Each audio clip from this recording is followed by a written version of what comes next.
فرعون نے کئی 100 سال حکومت کی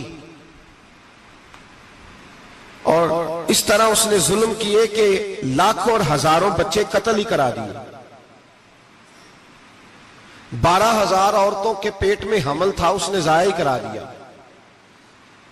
جب حضرت موسیٰ علیہ السلام اپنی قوم کو لے کے نکلے، راستے میں دریا آ گیا، فرعون پیچھے لگا ہوا تھا. وَإِذْ فَرَقْنَا بِكُمُ الْبَحْرَ فَأَنْجَيْنَاكُمْ، اللہ فرماتے تمہارے لیے میں نے دریا کو پھاڑا اور تمہیں نجات دے دی. وَأَغْرَقْنَا آلَ فِرْعَوْنَ، اور فرعون کو غرق کر دیا. وَأَنْتُمْ تَنْظُرُونَ، تم کھڑے دیکھ رہے تھے.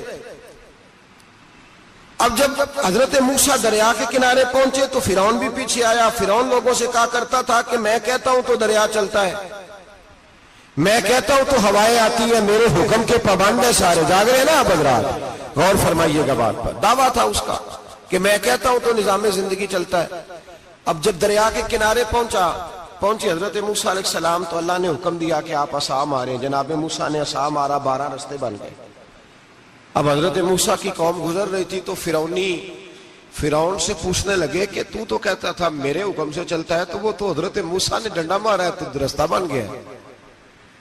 باز نہیں آتا انسان باز بہانے بڑے ہیں اس کے پاس، بڑی دلیلیں ہیں. جھوٹ سچ بول کے اپنے آپ کو مطمئن کرتا ہے، آخر دم تک تبدیل ہونے کو تیار نہیں ہوتا. دلیلیں گھڑتا رہتا ہے، بناتا رہتا ہے، شور کرتا ہے جان بوجھ کے. بھئی تو کہتا تھا میرے چلانے، کہنے لگا میں نے ہی حکم دیا ہے کہ ذرا پھٹ جا، مجھے یہ زندہ چاہیے.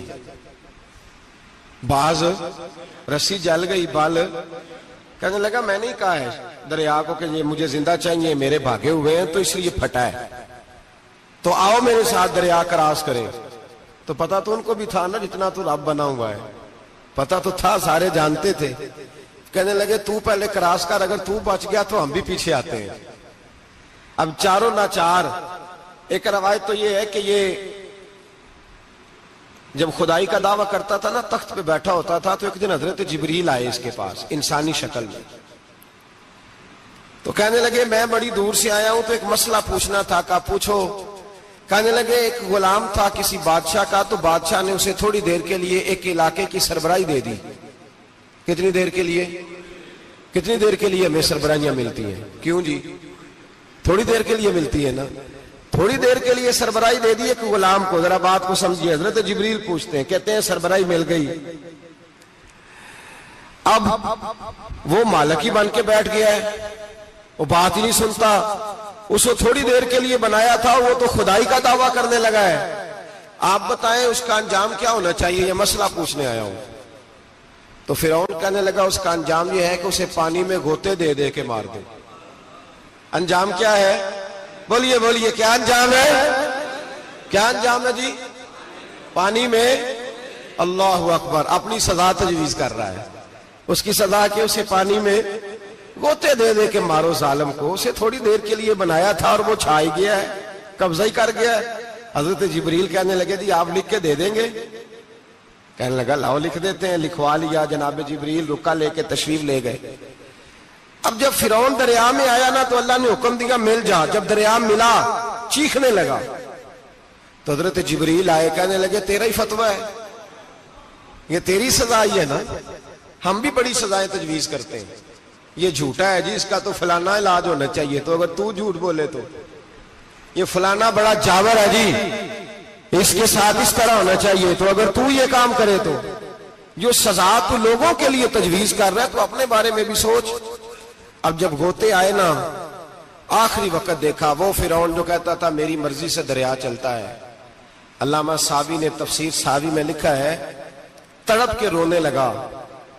جب یہ مزاج ہے، ایک دفعہ اوپر آتا ہے آدمی جب دریا میں جاتا ہے، اوپر آیا تو چیخنے او میرے حواریو خدا کا واسطہ مجھے بچاؤ. کہنے لگے تو کہتا تھا میری مرضی سے چلتا ہے. بے بسی ہے، تڑپتا ہے، روتا ہے. وارث شاہ مان کری نہ وارثاں دا، رب بے وارثہ کر کے مار دائی. تڑپ رہا ہے، چلا رہا ہے، کوئی مدد کو نہیں پہنچتا.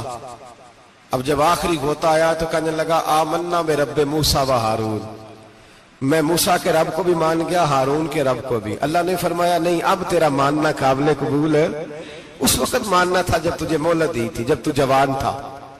بڑھاپا آتا ہے, بیماری آتی ہے, جوان آدمی بیماری کا شکار ہوتا ہے تو کہتا ہے یا اللہ ایک دفعہ صحیح کر دے, میں ساری پڑھا کروں گا, ایک دفعہ ٹھیک کر دے, میں مسجد میں رہوں گا, میں اگلے سال اعتکاف بھی کروں گا, میں ساری تراویحیں پڑھوں گا. تو اس وقت پڑھنی تھی جب تجھے مہلت دی تھی, اس وقت پڑھنا تھا جب اللہ نے تجھے آسانی دی, زندگی دی. اگلا وقت یہ حال ایک کا نہیں ہوا. نمرود کو دیکھ لیں, حضرت ابراہیم علیہ السلام کو کہتا تھا میں رب ہوں. آپ نے فرمایا رب تو وہ ہے جو زندہ کرتا اور مارتا ہے.